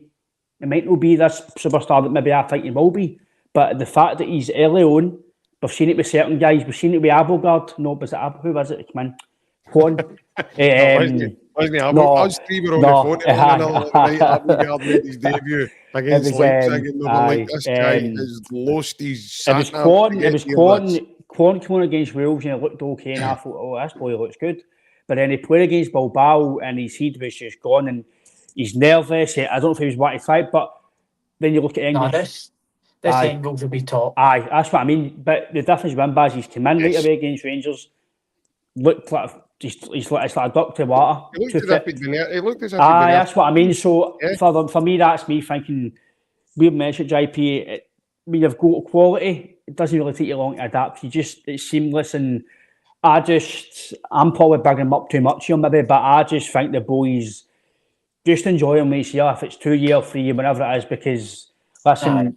If he's one good year here, there'll be Brighton, there'll be West Ham, there'll be Everton, there'll be teams wanting them. So maybe do you know what? I'm going to just bum him up, because I think he's going to be the real deal. And the fact we played this, there'll be bigger teams in them. So I don't know if you've seen it, JP Baz, but Joe Cole said a good thing, and it's maybe something that I think maybe we could be doing in the near future. They've maybe said to Engels, look, we'll give you a decent contract, you'll come here, you'll develop, you'll win trophies, you'll play in Europe, at least 8 games. I'm not saying put yourself in the picture, but 2 or 3 years down the line, well then Celtic will sell you, we'll sign somebody like you, and we'll do the same. And JP, I don't know what you and Baz feel is, but if that's the way we're going to go, then I'm happy with that, because you know you're going to sign quality, sell them on, and it's going to be a revolving door. 100%. No, definitely. And listen, that's Celtic's player trading model in a nutshell. What you've just done, what you've just said there now. But they've tweaked the model a wee bit though, which is good. No, they have. They have. They've got a manager now who knows when to strike in terms of pushing the boat out to get the right guy. Right? They've done that with Ida, and they've done that with Engels. And they broke their transfer record twice in the same window, which has just went past. So I feel that, Brendan's obviously got the keys to the candy stall, and he's operating things the way he wants. And long may it continue, because he touched upon in his presser after the game, the other night where he says that Engels was earmarked in January, you know, and obviously they had conversations then about Engels coming to, you know, Celtic in January. But I think the conversation, Ryan, was run about the availability to play every week, and, you know, was Engels going to be in the team? At that time, Matt O'Reilly was flying. And, yeah, as I say, you know, we didn't know at that time if he was going to play. And I think Engels, which for me, Ryan, quite rightly so, because he's coming from a league that, like I say, is far superior to us, first and foremost, mate. So why would you come out of that league that you're playing every weekend against teams like Leverkusen, Dortmund, Frankfurt, Mönchengladbach, Bayern Munich, to come and play against Livingston and Kilmarnock and be on the bench? To me, it just wouldn't make any sense. It just would not make any sense whatsoever. So obviously there needed to be some sort of assurances there. I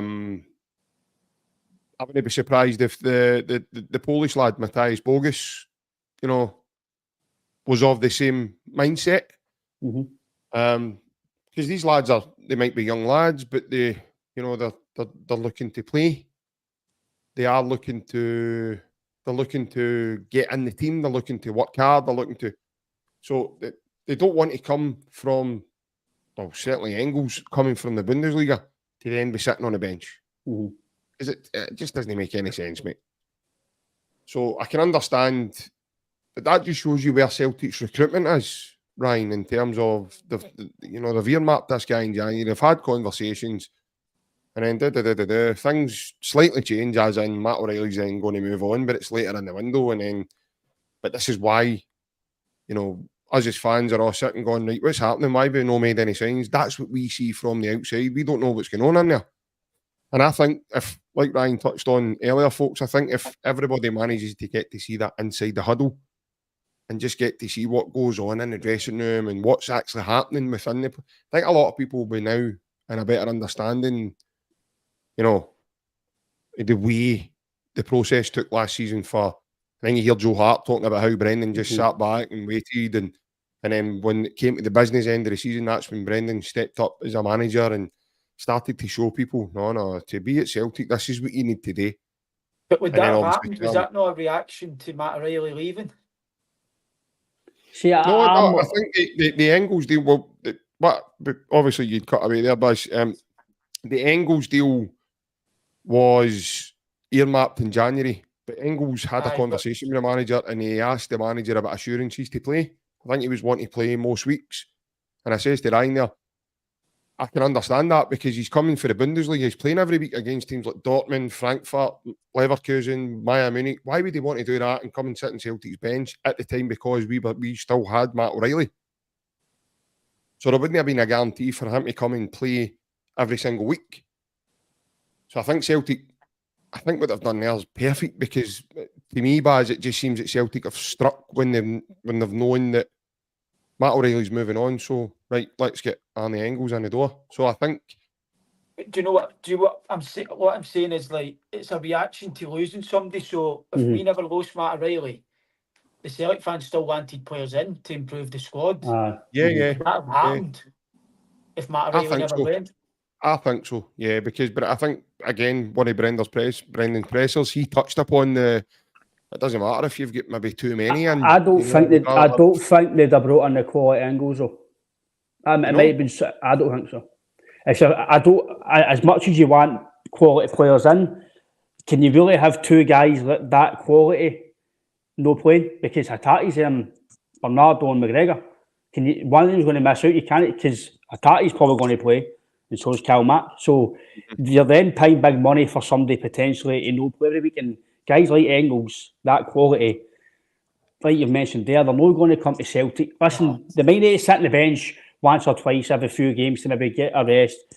Cup games, i.e. Falkirk, or maybe away to St Mirren after a hard European game, fair enough. But 9 times out of 10, Engels is going to be playing in this team. If Matt O'Reilly was here, the two of them would be playing. So Hatate probably would rat him out. Because as much as we think Hatate's amazing, Celtic are no paying £10, £11 million in two players and they're not playing.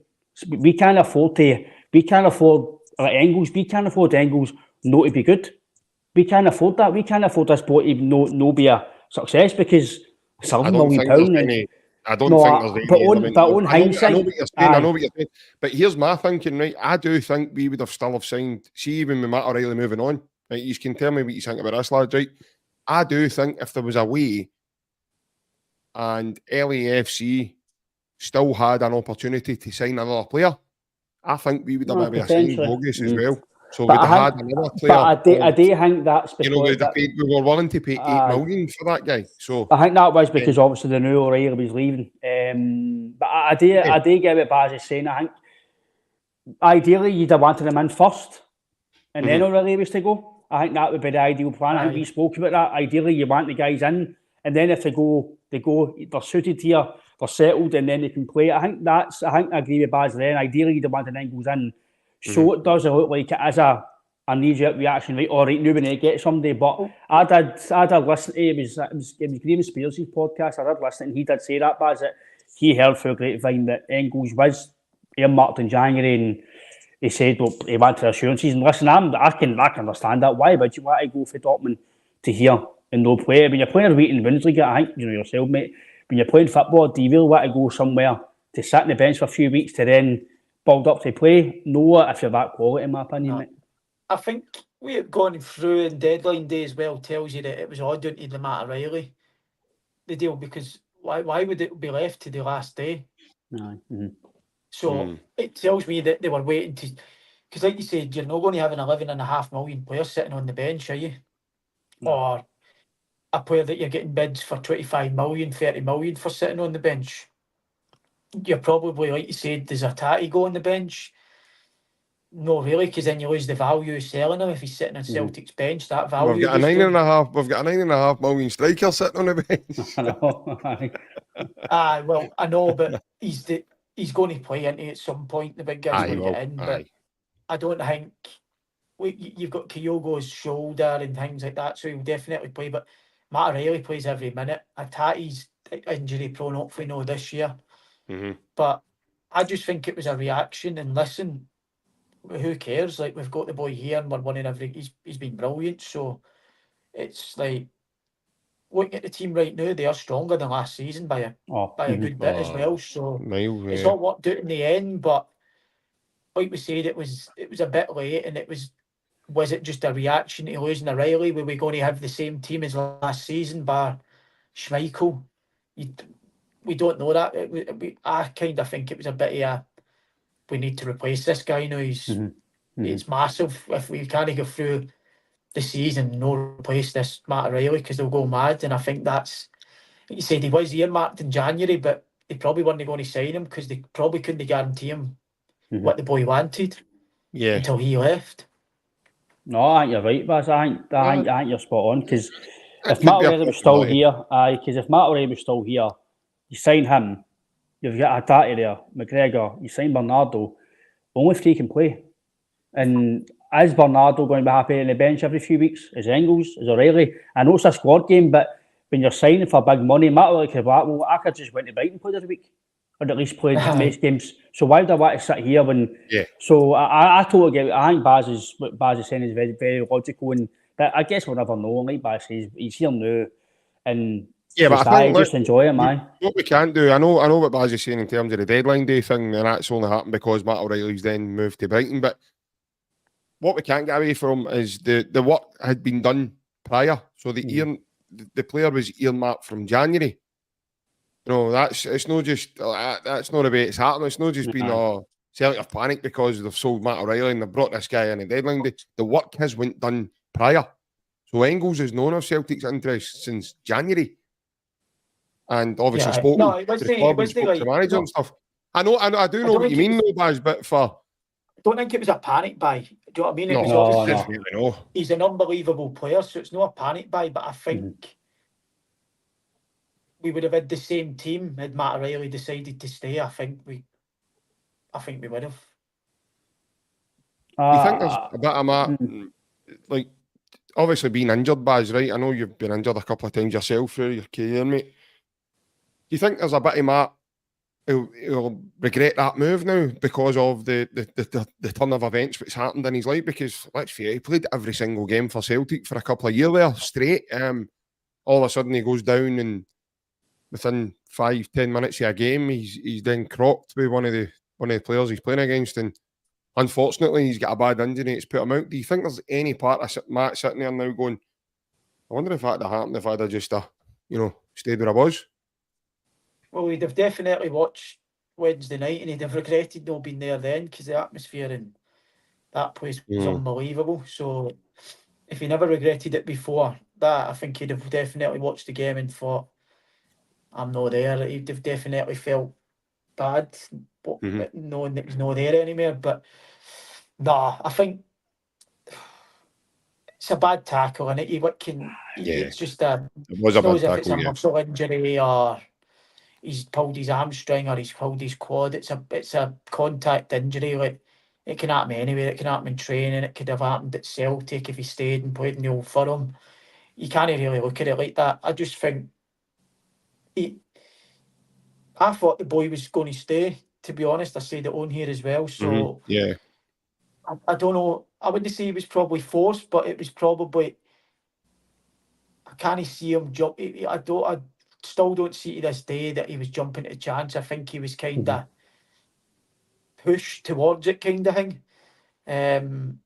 With the club getting that amount of money and the bid being accepted, it takes a big player to then turn around and say, I'm not gone.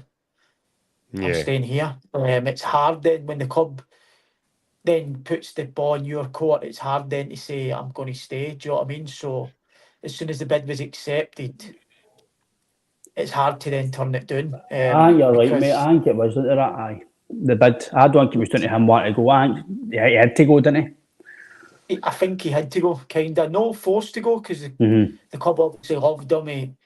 He looks as if he's a really down-to-earth guy, lovely to work with day in, day out. So I don't think they were wanting him out in that type of way, but I think the money was probably too good to turn down. So once the bid's accepted, the ball's in your court as a player, it's dead. It's hard to then go, because you automatically think, this team don't want me. Even though you're the main man, they've accepted a bid, so they must want you to go, kind of thing. So I think it was probably that situation rather than him jumping at the chance of leaving Celtic. So, but hopefully he goes on and has an unbelievable career down there. As I said, he was an unbelievable servant for Celtic. I love watching him play for 100%. Celtic. So I'd like him to go on and prove people wrong as well, because a lot of people down here think the league up there is easy. So hopefully he goes down there and has a stormer in that league as well, and it kind of backs us up a bit by saying it's not as easy as you think up there. I felt like an ex-Celtic man there in Morton Vicost and all, waiting to exit his Scotland and then calling him into the Danish squad. How dare you? That's bad. It's interesting, all bad that you see, I think, as well. See the more we do have the nights we did on a night, you've seen already some of our English pundits going, like Joe Cole, and they all said, wow, this is, maybe they could do it. And I think the more we'd have results like that, or we compete like that, then I think slowly, I don't think it'll never change the opinion, but the more they see Celtic competing against some of these teams, then I think maybe they might even get more players getting away from Celtic down south, because if you're performing, it doesn't matter if it's Bratislava or if it's Bruges or a top team, if you're performing under that, as you do every week, you play under nearly 30,000 at Sheffield Wednesday, nearly 40,000 every week, it's pressure. If you can handle that JP at Celtic, then you can handle playing with a lot of teams, because having, you know what it's like in our fan base, if we don't win, we don't hear going, what's that all about? But when you win, it's all the best thing. So it's not just about playing at Celtic, it's handling the pressure. And I think Mattarello will handle it, no bother. I think he'll be, I think he's, like I said, he's one of the best I've seen in a long time. I love Rogic, and he reminded me of Rogic, but he was a bit quicker than Rogic, a bit more dynamic than Rogic, and I just think he's a brilliant player. I think I agree with what you're saying. I don't think we're going to miss him as much because of Engels. I think he's come in and he's not went Matt O'Reilly's forgotten, but we've kind of not really thought about Matt because he's come in and he's. So I think overall, I think it's a good signing, and it's maybe something that the board can learn from as well going forward. That maybe sometimes when you pay a bit, instead of you paying £1 million for a player, go and stretch out to 8 to 10, and you might get that back in times 3. You know what I mean? You might get that in a few years, but and that might lead you to buy another player like that. But nah, it's all positive in Celtic, and looking forward to the next few weeks. It's unbelievable recruitment, unbelievable. Because when you lose somebody that good, we're talking here saying we've not really missed them. It's the recruitment's unbelievable. Like, it's scary. It's actually quite scary good, because I know we've spent over the odds compared to what we spend, but that doesn't guarantee a player coming in and being that good. Do you know what I mean? Because you've spent 11 million, it doesn't work like that. The recruitment's unbelievable, and it makes you think, how is an English team no spotted him? Do you know what I mean? You think, what? It'll be too late, because that English team will have to come and pay 40 million by the time we sell him. So that shows you how good the recruitment is at what's happening at Celtic Park at the minute. Yeah, 100%. And it's not about the big shout up here now again is, can you see the Rangers coming after? I saw that Champions League table. I'm surprised the three of us should not just dial into TalkSport and say, can you see the Man City coming? Can you see the Arsenal coming? Can you see these teams coming? Because they're nowhere to be seen. We're above them on the table. But no, superb. Baz, I've got a wee question here for you. Big Barry McCowan, who used to be on the podcast with us. He says, Baz, can players go up levels when there's players wanting their spots? And there you go. Baz is thinking of Scales and Taylor. Don't cover your eyes, Ryan. Come on now. Just behave yourself. In particular, he said they've both been outstanding so far. And he says, hail, hail. No, definitely. It's weird, because as players, you go out there and give your all every day, training and on parts. But me being a footballer as well, and feeling it, once a new player comes in, it's in your position. It's like a new manager comes in your first day of training, everybody's at it, they're trying to impress. When a new player comes in your position as well, you want to show to everybody that you're better than him. It's just the natural thing that happens, and I think with that feeling, you do lift your game a wee bit more. It's weird, because you should be like that every day you train and every day you play. That should be, but it just switches you on, and sometimes you can get comfortable when you've got no people challenging for your spot, like Greg Taylor's had the last year. He's been easy for him. He's not had empty breathing down his neck. But to be honest, to Greg Taylor, he's no changed. He's just the same Greg Taylor. He gives his all every single week. I wouldn't say his performances are because that boy's come in. I just think that's become the normal for Greg Taylor, the way he's playing. He's been brilliant for years now. Liam Scales, as I said, he's improved, and it will be down to, because you've got that fear now. If you have a bad game, you're out and you're not getting back in for a while. So definitely with competition, only, like I've always said on here, when you get competition, it adds to the team. It's only better for the team, because it keeps everybody on their toes, and you've got to perform to the top of your ability, or you'll be out of the team. Ryan, what's your thoughts on Barry's question there for Barry? I think he's spot on. Again, I can only talk for myself and our play. It's the exact same when you sign a striker or something. I'm thinking, right, he's coming here to play. I need to train hard, and like Baz says, it's crazy how you should be doing it if it's a Tuesday, Wednesday, whenever you train.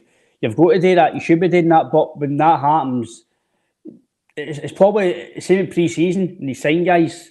Like, he's coming in, he's signed for this club, he must be good. So it's just, I think it's just human nature. You go, right, I need to win that extra yard or score that extra goal. I think it's just natural.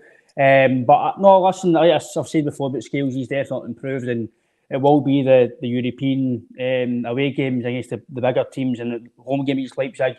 That's when you'll see if he has adapted and get better. And I agree with Baz. I'm not trying my mind, Greg Taylor, but I've adapted to him that the way he plays is suited to Celtic. The way he plays, and especially domestic wise, and the way he played the other night, he was fantastic. And he's been fantastic all season. He plays inverted role really well, which also helps your team. But again, when he goes to Atlanta and Dortmund, then you'll see, has he get better in Europe? Has he the man that I can go, do you know what? Maybe Israel left back in European football now. Fair play, Greg. you know what I mean? So I think, but in terms of Baz saying that, I think it would help you. The competition's healthy. Like Baz always calls them, the finishers off the bench. You've got to the bench now. You've got the left back, you've got Ida, you've got McCowan, Palmer, Yang can't get in the team sometimes. So you've got some of these guys, Bernardo. So I think we're in a really good place now, and I just hope in the next few weeks we continue to do that. Yeah, 100%. And I'll just obviously third wheel off what the two lads were saying there. It gives the team confidence when you've got options. For me personally, I think the team will kind of thrive off working harder because you know there's, like the lads have said, someone else is pushing you in that position. But Celtic, because we are a successful side and we are, you know, we win trophies and we're always on the podiums and up there challenging for finals and everything else, we do play a lot of games. So that's why you need a more bloated type squad.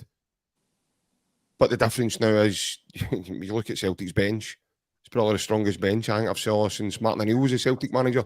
You look at player for player. Yeah, as I say, it can only bode well for the whole team moving forward. If one player comes out, the next player that comes in, the way Brendan's got it working is that other player that's coming in doesn't look out of place. And nothing's taking a while to adapt, nothing's taking a while to come in. We're flying just now. And long may it continue. Right, lads, it's at the bit night now where I ask for a team prediction for Sunday. Baz, I'll go with you first, mate. I'll go Sinisalo in goal. Ante Ralston right back. Austin Trusty. Liam Scales. I think Valley will play left back. Okay. I'll go Cal McGregor. Paolo Bernardo. And I think Odin Holm will play. And then I'll go Ida, Jamesy Forrest, Louis Palmer. Nice one. Ryan? My team's the exact same, apart from I think he'll play Nerofsky instead of Scales. And we all have it in good authority, folks. Ryan has selected Liam Scales in his starting 11. So we're moving in the right direction. Liam, you're doing well, son. If you're watching, you're doing well. You're No, getting he's there. dropped him. No, I've dropped him. Oh, you've dropped Liam Nerofsky's playing. Nerofsky. So you know playing Liam Scales? No, he's all dropped. He's getting a rest. He's in a cupboard with the bleach. He's dusting my cupboard out. So right, okay. He's but I do think I'm actually glad Bazzi says about home because I did say I was talking to somebody this morning actually about that, and I did say that I think home would play because obviously he's fresh. He's known the European squad, and it'll give him a chance to maybe, I don't want to say last chance, but it'll give him a chance to get game time and try and push himself maybe domestically because he's got a big golf to take over with these midfielders. So I think it'd be good to give him 90 minutes because if he doesn't play in these cup games, I don't see where home really gets a lot of minutes because you've got Bernardo on the bench as well. So it'd be good to get him some game time. But no, I think it'll be roughly what Baz says there. But I do think Nerofsky will get some game time and maybe Gilly, maybe rest. He has played a few games recently. Okay, I can see that. I can see your thoughts there. I do think the back four will be the same as what Baz picked. The goalkeeper, I think it'll still be Casper. I don't think he'll play Sinisalo. I think he's up against a team that like to play as well, and I think that'll help if they're going to try and press us higher. You know, if they're going to try and implement that kind of press, Casper can play out. I'm not sure I don't know if Sinisalo is able to do it at that level, but I wouldn't be too disappointed if but I do think Casper will play. I'll not be too disappointed if he doesn't though, and Sinisalo does play, but I think Casper will keep his place. I think the midfield will be. I think he'll play Callum McGregor. He'll play Paolo Bernardo. Before you said Thiago Holmbaz, and you've just threw a curveball right into my court there, because I was going to say Engels. I thought he'd have stuck with Engels. I thought he'd have continued with that. I just don't think Hattati will play. Definitely no. Aye. and And obviously Engels. McCowan's cup tied, isn't he? So look, That's what I McCowan mean. So I think play. I think the 2-8s will get a rest, Addy, personally. Right, okay. Engels played the full 90, didn't he? Right, okay. No, I'm right, okay. I get your thoughts, but I'm going to stick to what I was thinking. I think it'll be Bernardo, McGregor and Engels, and I think it'll be Palmer, because obviously he needs to get his fitness up. That was a bad challenge that happened to him in the Kilmarnock game, and I felt sorry for him because, again, he would probably be looking to kick on. I think it'll be James Forrest, and I think it'll be Arne Engels. But I know there's a voice note waiting to happen with Brevie man, and it's got to be Yang or something. And Yang, he's like, I'm not got it again, and that's it. And it's got to be Yang out wide right, man. And he's got to be like, oh, no, get the shift on. I'll take the shift on. Aye, definitely. I can see that coming. Could that young boy Francis Turley get again? Is it possibly? He played in the thing, mate. He played that's in the a good shout, League. but he might be on the bench if he get a game. That's a good shout. He could actually play, aye. That's a shout, aye. Well, that is a good shout. I was actually, again, because you look McCowan and all the boys that have come in, you kind of forget about being disrespectful, aye. But and the lad's not done too much wrong either because he's looked good. Is he a heady home? I don't know. Where's the boy Tully play? Is he a winger? No, he's a midfielder. Is he? He's like 10. Is he? Aye. All right. That's a good shout, Baz. Aye, mate. That's a good shout. That is a very good shout because I never even thought of that the other now. That's why you're paying the big money, mate. No, that's why he's on the big door. That's why this podcast skint, man, because we need to bring him on. I'm trying to wind it up before it gets to the 2 hours. Up with £5 grand. He's like Hadji, isn't he? The longer he goes, the better. One more appearance this season, we're going to make up his wages to double. An extra feather. It could be worse, but we could have our managers actually slagging us and calling us zombies and everything else. I've seen that today. Aye. You don't laugh, you'll greet. But no, listen, lads, I've enjoyed the chat again. It's been good to get you on again, Baz, and brilliant insights again, man. But you always kind of manage to throw my mind somewhere else when I'm not thinking about something, and you bring, like, you go, Francis Turley, and I've even thought of him. But Thiago Holm, listen, I think a lot of people are writing the lad off and saying that he's not going to have a future. That could be the ideal game for the boy to come in and show something that he's got. And but no, Baz, listen, cheers for coming on and having a chat with us, mate. And best of luck tomorrow against Luton. All the best, mate. Brilliant. It's been a pleasure. Thanks very much for having me on. You're very welcome, and as I say, you're welcome anytime. Ryan, it's been good to see it, obviously. Sean Maloney's been good to go again, man. And I keep waiting and you get him on to talk to us, man. And every time you forget to say it to him. I offer him a cup of tea next time he drops something after you, will you? And try my best, mate. Keep him in longer for a conversation. I've not got any biscuits, but I'm on a health kit, mate, so I'll need to give him fruit and yogurt or something, mate. I'll need to take that if he likes that. Last time I was in your house, man, you'd nothing raising go-ahead bars or something, was it? No, man, it was something mental. Here, boys, had a cup of tea, but I can't give you. I need to hear us posh. It was like I'm on the protein powder now, mate. I'm up in the market. I'm not going near bars anyway. Protein powder, protein shakes. By the way, I knew Liam School's time he was going to come in handy for me, by the way. They want his upper body's looking well, man. He's giving you that magical powder. He's took the powder off Scales and he's gave Scales knickknacks. He's trying to get out of the team. Packets of ribbon sauce. Big man can't taste the difference. Brilliant, man. Keep getting him, by the way. Keep getting him, because he's turning out performances like that on Wednesday night. I'm going to go to Costco, get another delivery in, man. Oh, definitely. I've got a wee announcement, obviously, before we finish up. A wee announcement. Obviously, we put this on our social media the other day. Was it Thursday? Aye. I think it was, Thursday. So, the Celtic Unrestricted View are happy to announce that we are doing a night on the 19th of October with Joe Miller in the Morven Lounge in Glasgow. So as you can, I don't know if a lot of you can see that photo that I've put up.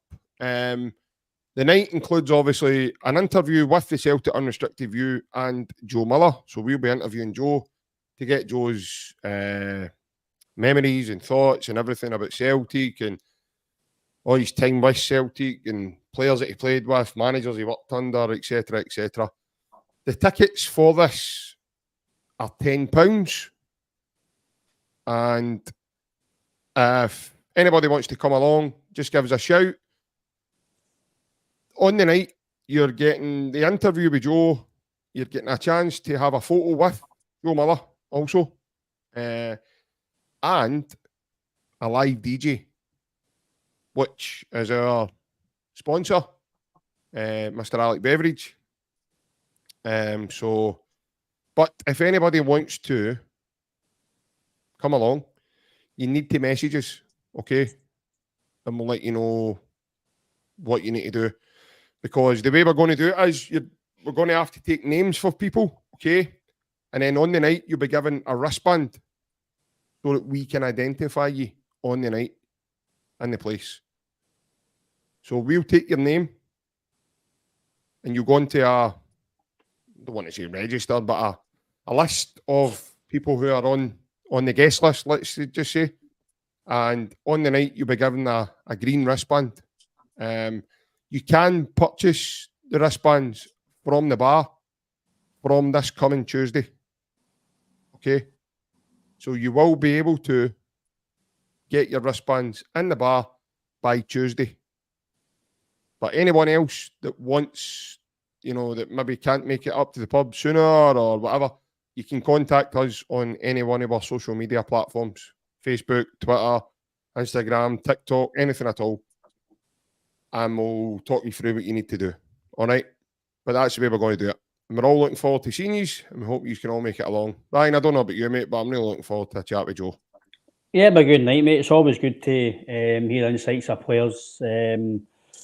Obviously, there's stories about players and who they played with and different parts of their career. And obviously, back then, I wasn't really alive really when Joe played a lot, and I've never really seen much of Joe play. So it'll be good to kind of hear the thoughts of obviously how football's moved on as well and stuff. So it's always good to talk to guys that played the game, JP, because you always learn things and you kind of think, I don't know about that or I don't know that. And it's always good to have very nights. It's the same when you go and speak to other guys, like Sutton and Hartson and stuff, and even speak to guys like Baz. I know we've spoken a lot now, but you always get the different insights about football, and you're kind of privileged to hear something because you don't really get a lot of it inside as fans. So it'd be good to talk to Joe, and it'd be a good night for Celtic fans as well to hear their stories and pose any questions to Joe as well. So it'd be good to speak to Joe and put a good night for Celtic fans.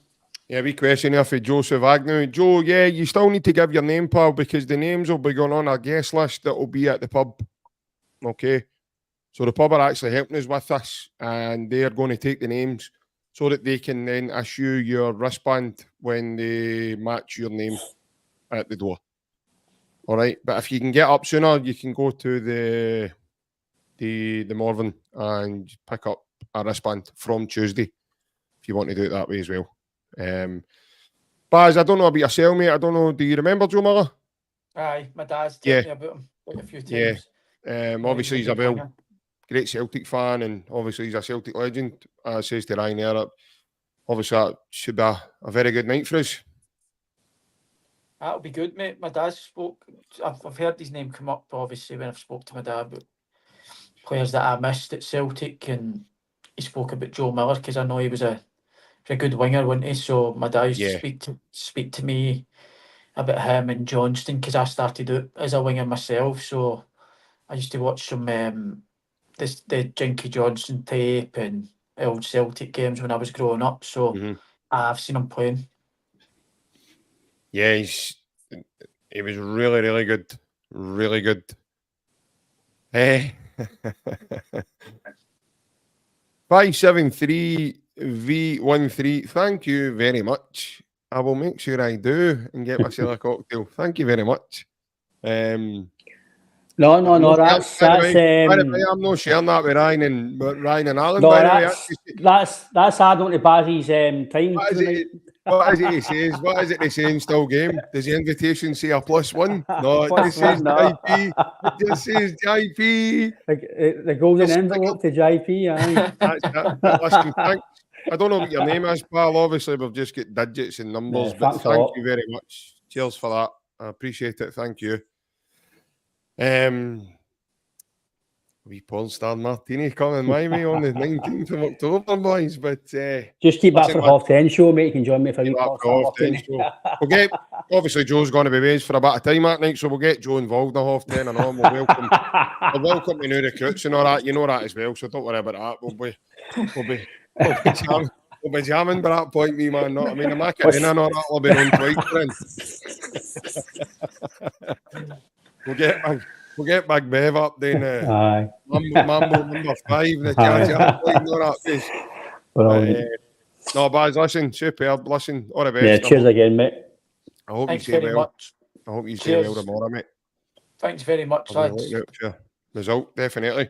But above all else, everybody have a great weekend. We'll be back Monday evening for the dial-in Talk to Tim's. It'll be myself. It's hosting that as well. So I'll see you all again. Take care. Hail, and enjoy the game on Sunday if you're going there as well. Okay?